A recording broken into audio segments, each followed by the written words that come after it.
एक medical store वाले को एक डॉक्टर के साथ कैसे पेश आना चाहिए? एक मेडिकल स्टोर वाले को डॉक्टर्स के साथ कैसा बिहेव करना चाहिए? अगर आप एक मेडिकल स्टोर के संचालक हैं, आपने अभी जल्दी ही मेडिकल स्टोर खोला है या फिर आने वाले समय में आप मेडिकल स्टोर खोलने ही वाले हैं, ये वीडियो आपके लिए बहुत ज़्यादा महत्वपूर्ण है। एक मेडिकल स्टोर वाले की पूरी कहानी एक डॉक्टर के इर्द-गिर्द घूमती है। अगर एक मेडिकल स्टोर वाले के साथ में सपोर्ट में एक डॉक्टर है, तो मेडिकल स्टोर वाला अपने आप में सुपरस्टार है। डॉक्टर एक तरीके से मेडिकल स्टोर वालों के भी भगवान कहे जा सकते हैं। तो अब आपको एक भगवान से आप किस तरीके से पेश आते हैं, भगवान के लिए आपके मन में कितनी श्रद्धा, कितना डेडिकेशन है, कितना डर है। डर से मैं इस्तेमाल इसलिए कर रहा हूँ कि भगवान राम ने भी कहा था कि भय बिन होत न प्रीत। एक डर आपके अंदर होना चाहिए कि अगर डॉक्टर साहब हमसे रुष्ट हो जाएँगे, तो मेरा तो खटिया खड़ा हो जाएगा। तो मैं आपको समझाना चाहता हूँ कि आपको एक डॉक्टर के साथ में कैसे पेश आना चाहिए। सबसे पहली और सबसे महत्वपूर्ण चीज़, जितना रिस्पेक्ट आप डॉक्टर को दे सकते हैं, जितना रिस्पेक्ट आपके शरीर में है, जितना रिस्पेक्टिव वे में आप किसी से पेश आ सकते हैं, डॉक्टर को उतने रिस्पेक्टिव वे में आप उनके सामने आपको पेश आना होगा। आपको डॉक्टर को पूरा सम्मान देना होगा। ना आपकी वेशभूषा, ना आपकी वाणी और ना ही आपके किसी भी बिहेवियर से डॉक्टर को ऐसा लगे कि बंदा ठीक तरीके से मेरे लिए बिहेव नहीं कर रहा है। तो सबसे पहले आपको बहुत ज़्यादा पोलाइट और बहुत ज़्यादा रिस्पेक्ट के साथ डॉक्टर के सामने पेश आना चाहिए। मैंने कई बार ऐसा देखा है कि जो डॉक्टर साहब आपको पर्चे देते हैं या जिनसे आपका गर्ज है, आप उनसे तो अच्छे से पेश आते हो, लेकिन जो बाकी के डॉक्टर्स होते हैं या फिर उनके आस-पास जो स्टाफ नर्स होते हैं, जो फार्मासिस्ट होते हैं, आप उनको बहुत हल्के में लेते हो।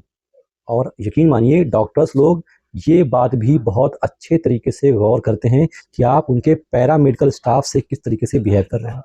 तो सिर्फ डॉक्टर से नहीं, उन डॉक्टर साहब के आस-पास के जितने भी सपोर्टिंग स्टाफ्स होते हैं, चाहे वो फार्मासिस्ट हों, चाहे वार्ड बॉय हों, चाहे नर्सेज़ हों, चाहे कोई सफाई कर्मचारी ही क्यों ना हो, आपको सबको रिस्पेक्ट से पेश आना है, क्योंकि इन सब का एक कम्युलेटिव इफ़ेक्ट आपके डॉक्टर के मायने पड़ता है। आप अगर उनके फार्मासिस्ट से अच्छा बिहेव करेंगे, उनके नर्स से भी अच्छा बिहेव करेंगे, तो ये लोग भी आपके गुडविल को डॉक्टर साहब ने पेश करेंगे और ये अल्टीमेटली आपके लिए फ़ायदे का सौदा रहेगा। डॉक्टर साहब को हमेशा एक रिस्पेक्ट दें और उनके जितने भी उनके साथ के जो स्टाफ्स होते हैं, उनको भी उतना ही रिस्पेक्ट दें। दूसरी और बहुत इंपॉर्टेंट चीज़, आपको किसी के साथ, किसी भी बंदे के साथ, इवन आप अपने घर पर भी डॉक्टर साहब की बुराई नहीं कर सकते हैं। बुजुर्गों ने कहा कि दीवार के भी कान होते हैं। बिल्कुल सही बात कही गई है। बातें घूम फिर करके आपके कॉम्पिटिटर के माध्यम से किसी तरीके से डॉक्टर की तक पहुँच जाएँगी। अगर पहुँच गई, तो ये आपके लिए बहुत नुकसानदायक हो सकता है। और अगर आप दिल से सोचें, तो जिस इंसान की वजह से आपके घर की रोटी-रोजी चल रही है, जिस इंसान की वजह से आपका दुकान चल रहा है, 4 पैसे आप कमा रहे हैं, आप कपड़े खरीद पा रहे हैं, मोबाइल खरीद पा रहे हैं, अपना घर-द्वार चला रहे हैं, आप अगर उसकी बुराई करेंगे, तो ईश्वर वाला आपको दंड तो देगा ही, ऊपर वाला आपको दंड तो देगा ही। तो सबसे पहली चीज़, डॉक्टर साहब को एकदम पूरा रिस्पेक्ट देंगे।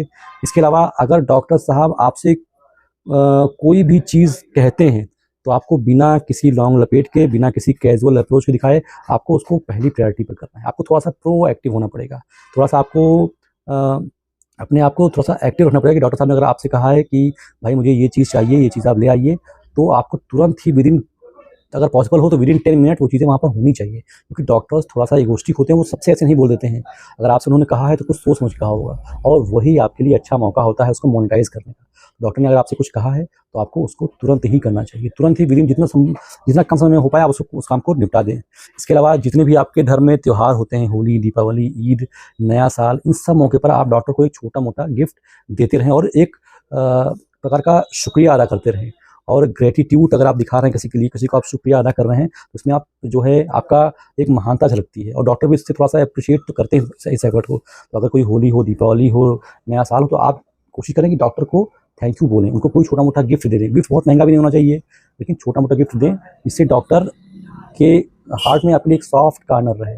ये कुछ छोटी चीज़ें हैं, लेकिन बहुत महत्वपूर्ण चीज़ें, क्योंकि एक डॉक्टर के दिमाग में आपकी जितनी अच्छी इमेज रहेगी, वो आपसे उतना ही ज़्यादा कनेक्ट होना चाहेंगे और डॉक्टर आपसे जितना ज़्यादा कनेक्ट होगा, आपको उतना ही वो प्रायोरिटी देगा और डॉक्टर आपको जितना प्रायोरिटी देगा, आपका बिज़नेस उतना ही अच्छा चलता रहेगा। आप ये बात अपने मन में एकदम 100% बैठा लें कि डॉक्टर साहब धरती के भगवान तो हैं ही, आपके लिए भी वो किसी भगवान से कम नहीं है, क्योंकि उनकी वजह से आपकी रोज़ी-रोटी चलती है। तो आपको उनको रिस्पेक्ट देना है, उनका काम प्रायोरिटी पे करना है, समय पर उनको ओबलाइज़ करते रहना है और ये सारी चीज़ें करने के बाद आपको कोई एहसान नहीं जताना है कि मैंने आपके लिए ये किया, वो किया। वो सारी चीज़ें भगवान भी देखते हैं, डॉक्टर भी देखते हैं। आशा करता हूँ कि जो बात मैं समझाना चाहता था, वो बात आप तक क्लियरली पहुँच गई। उसके अलावा अगर आप एक मेडिकल स्टोर खोलने वाले हैं, अभी आप प्लान कर रहे हैं कि आपको मेडिकल स्टोर खोलना है, लेकिन आप एकदम फ्रेशर हैं, आपको कोई आइडिया नहीं कि मेडिकल स्टोर कैसे खुलता है, तो ऐसे लोगों के लिए मैंने एक कोर्स लॉन्च किया है, जिसका नाम है शिवनीता मेडिकल स्टोर कोर्स। ये कोर्स आपकी मेडिकल स्टोर खोलने में बहुत ज़्यादा हेल्प करेगा। इस कोर्स का फीस मैंने मात्र ₹50 रखा है, क्योंकि मैं चाहता था कि इस कोर्स का लाभ ज़्यादा से ज़्यादा लोग उठा पाएँ जिनको मेडिकल स्टोर खोलना है। तो अगर आपको मेडिकल स्टोर खोलना है तो ये कोर्स आपकी बहुत ज़्यादा हेल्प करेगा। इस कोर्स का लिंक मैंने डिस्क्रिप्शन में दे रखा है। साथ ही साथ आप प्ले स्टोर पर जा करके शिवनीता टाइप करेंगे तो मेरा ये लोगो दिखेगा। इस कोर्स को डाउनलोड कीजिए, लॉगिन कीजिए, परचेज़ कीजिए और बहुत आसान तरीके से वो सारी जानकारियाँ आप पा जाएँगे जो एक मेडिकल स्टोर खोलने वाले बंदे को चाहिए होती हैं।